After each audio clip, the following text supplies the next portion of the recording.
ఎదురుండ జెండాలు డౌన్ చేయాలి.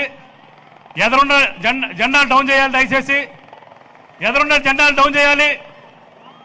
ఎదురుండ జెండాలు డౌన్ చేయాలి. చేయాలి, ఇంకా చేయాలి.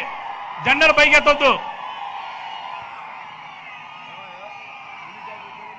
పెదకూరపాడు ప్రజలందరికీ కూడా పేరు పేరున అన్నదమ్ములకి అక్క చెల్లెలకి నా హృదయపూర్వక అభినందన తెలియజేస్తున్నా.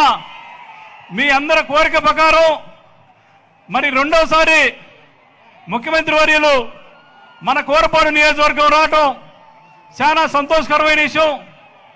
మరి మీ అందరికీ కూడా కోరిక మేరకు మరి సంవత్సరం క్రితమే ఇక్కడ రావడం జరిగింది. ఇప్పుడు మరలా కోసూరు రావడం మనం అన్ని కూడా అభివృద్ధి చేసుకోవడం జరిగింది. మరి 2019లో నా మీద నమ్మకంతో పెదకూరపాడు మరి సీట్ నాకు ఇచ్చి మరి ఇక్కడ గెలిపించి నన్ను మీ దగ్గరికి సేవ చేయమని పంపించాడు. మరి సంక్షేమం కానీ అభివృద్ధి కానీ రెండు కూడా ఈ నియోజకవర్గంలో ఎప్పుడూ లేని విధంగా అభివృద్ధి బాటలో నడపటంలో మరి గత 30 సంవత్సరాల నుంచి ఎవరో చేయలేంది ఈ నియోజకవర్గానికి మణిహారం లాంటిది బెల్లంకొండ అమరావతి రోడ్డు మరి ప్రజల్లో ఎంతో కాలంగా కోరిక ఉన్నది. ఆ రోడ్డు వేయించడం జరుగుతూ ఉంది.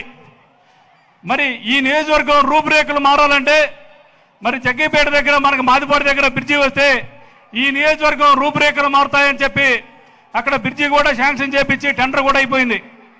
మరి అలాగే అమరావతి నుంచి తుళ్ళూరు వెళ్ళడానికి రోడ్డు లేదు సరిగా. మొత్తూరు దగ్గర బ్రిడ్జి అది కూడా పూర్తవుతా ఉంది. మరి ఈ 3 పనులు కూడా ఈ నియోజకవర్గంలో చెప్పుకోదగ్గ పనులు, ఎన్నడూ ఎవరో చేయలేని పనులు మనం చేయటం చాలా గర్వంగా ఉంది. జగన్మోహన్ రెడ్డి గారి అండదండలతోటి మరి ఈ 3 పనులు మేజర్గా చేయటం జరిగింది. మరి అలాగే స్కూల్స్ ఈ నియోజకవర్గంలో పేదవాడు చదువుకోవాలంటే మరి స్కూల్స్ ఉండాలి. ఆ స్కూల్స్ కూడా అన్ని బాగు చేయించి ప్రతి పేదవాడు చదువుకునే